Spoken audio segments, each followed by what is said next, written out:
नमस्कार मैत्रिणींनो, मी रुपाली. माझ्या यूट्यूब चॅनलमध्ये तुम्हा सर्वांचं मनापासून स्वागत आहे. तर आज आपण जरा युनिक पद्धतीने आपण मिरची फ्रायची रेसिपी बघणार आहोत. तर खूप युनिक रेसिपी आहे. तर चला बघूया. ह्या अशा बाजारात आपल्या अशा मोठ्या मिरच्या येतात, ढोबळी मिरची, पण याचा आकार जरा वेगळा असतो. ह्या मिरच्या मी घेतलेल्या आहे मैत्रिणींनो. ह्या मी 250 ग्रॅम मिरच्या घेतलेल्या आहेत. एक मी मोठा कांदा चिरून घेतलेला आहे बारीक एकदम. शेंगदाणे घेतलेले आहे मी अर्धी वाटी, आणि अर्धी वाटीच खोबरं आहे हे आपलं किसून घेतलेलं आहे मी, कोरडं खोबरं. आणि लसूणच्या पाकळ्या घेतल्या आहे 12 ते 15, आणि कोथिंबीर घेतलेली आहे.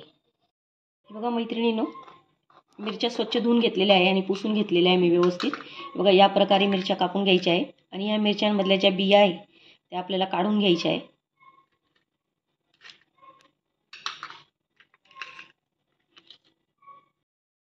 पूर्ण बिया अशा काढून घ्यायच्या आहे. प्रत्येक मिरचीमधली आपल्याला बी काढून घ्यायची या प्रकारे कापून सण. आता मी सगळ्या कापून घेते. मिरच्या मी सगळ्या अशा कापून घेतल्या मैत्रिणींनो, आणि त्यातलं सगळे हे बिया काढून घेतलेल्या आहेत. तशा या मिरच्या तिखट नसतातच जास्त करून. आता यात ना थोडं थोडं आपल्याला मीठ टाकून घ्यायचं आहे. बघा मीठ टाकून घेत आहे मी मिरचींमध्ये. असं सगळ्या मिरच्यांमध्ये मी मीठ टाकून घेतलेलं आहे मैत्रिणींनो. आता आपण याचा मसाला करून घेऊया. गॅसवर मी तवा ठेवलेला आहे, आणि मी त्यावर थोडंसं तेल टाकून घेते. तेल तापलं की मी 1 चमचा जिरं मोहरी टाकून घेते, आणि हे जे शेंगदाणे हे टाकून घेते. शेंगदाणा मी छान लालसर करून घेते. शेंगदाणे थोडेसे लालसर झाले की त्यात हे खोबरं टाकून घेते.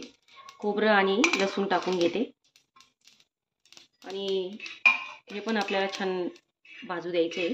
खोबरं आणि लसूण थोडंसं हे छान भाजून झालं की काढून घेते मी. तव्यावर थोडंसं तेल टाकून घेते परत, आणि हा कांदा आपल्याला छान फ्राय करून घ्यायचा आहे थोडासा. हा कांदा छान फ्राय होतो तोपर्यंत आपण मसाला बारीक करून घेऊया. हे जे आपण आता भाजून घेतलेलं आहे ते आता हा मसाला आपण मिक्सरमधून वाटून घेणार आहोत. कोथिंबीर पण टाकून घेते. अर्धा चमचा तिखट, अर्धा चमचा हळद, आणि अर्धा चमचा काळा मसाला, आणि चवीपुरता मीठ टाकून घ्यायचं आहे. मी मिक्सरमधून एकदम बारीक वाटून घेते. आता मसाला छान बारीक वाटून झालेला आहे मैत्रिणींनो. कांदा पण फ्राय झालेला आहे. आता काढून घेऊया कांदा.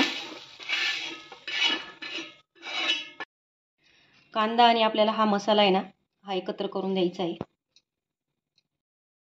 मसाला आणि कांदा मिक्स करून घेऊ मैत्रिणींनो दोघं. आता हा मसाला आहे ना मिरचींमध्ये व्यवस्थित भरून घ्यायचा आहे. बघा मैत्रिणींनो, व्यवस्थित असा दाबून दाबून भरून घ्यायची. बघा अजून एक मिरची दाखवते. व्यवस्थित असा पूर्ण व्यवस्थित भरून घ्यायचा आहे मिरचीमध्ये. सगळ्या मिरच्यांमध्ये भरून घेते. मिरच्यांमध्ये सगळा मसाला भरून टाकला आहे मैत्रिणींनो. आता आपण फोडणी देऊया.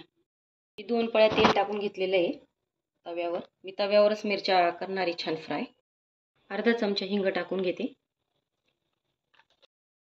एक एक मिरची मी अशी ठेवून घेते व्यवस्थित.